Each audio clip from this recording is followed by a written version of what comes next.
프로포폴, 약간 수면 마취를 같이 병행하긴 하는데요. 너무 이제 피부가 모자라서 벌어지지 않도록 신경 써야 되고요. 내가 이걸 정말 해야 되는지, 이런 지긋지긋한 가려움과 지긋지긋한 컴플렉스에서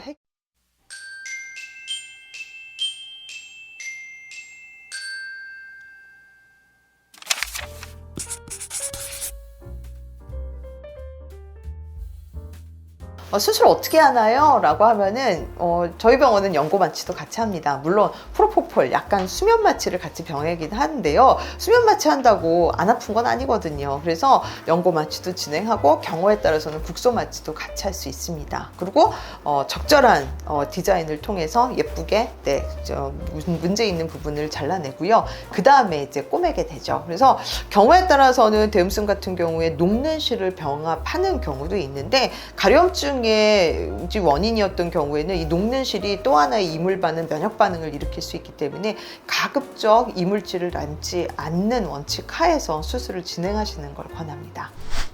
일단 수술할 때 과도한 출혈이 생기지 않도록 해야 되고요. 또 대음순을 많이 절제했을 때 너무 이제 피부가 모자라서 벌어지지 않도록 신경 써야 되고요. 그래서 적절한 봉합이 굉장히 중요하다고 할 수 있습니다. 그리고 이후에 흉터나 반응이 생기지 않도록 적절히 생겼을 때 고주파로 풀어준다던가, 얼른 바늘 주사를 놔서 더 흉터가 커지는 걸 막아준다던가 하는 게 중요하다고 할 수 있겠죠.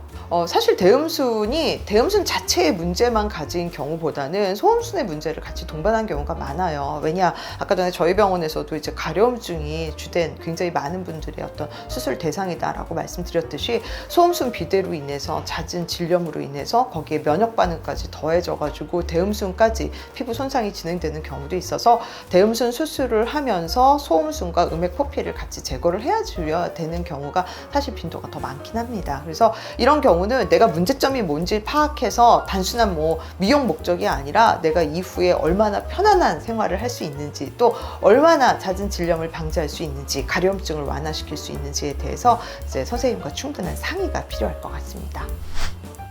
사실 수술하면은 겁나기 마련이에요. 내가 이걸 정말 해야 되는지 굉장히 걱정되고 두려움이 앞선데요. 물론 수술은 꼭 필요한 경우에 해야 되는 게 사실이지만, 어떻게 보면은 내가 근본적으로 이런 지긋지긋한 가려움과 지긋지긋한 컴플렉스에서 해방될 수 있는 그런 중요한 수술이 아닌가 싶습니다. 그래서 이 대음순 수술, 생소하기도 하고 어딜 가야 될지 모르는 이 숨어있는 많은 여성들에게 오늘 내용이 많이 도움이 되셨으면 좋겠습니다.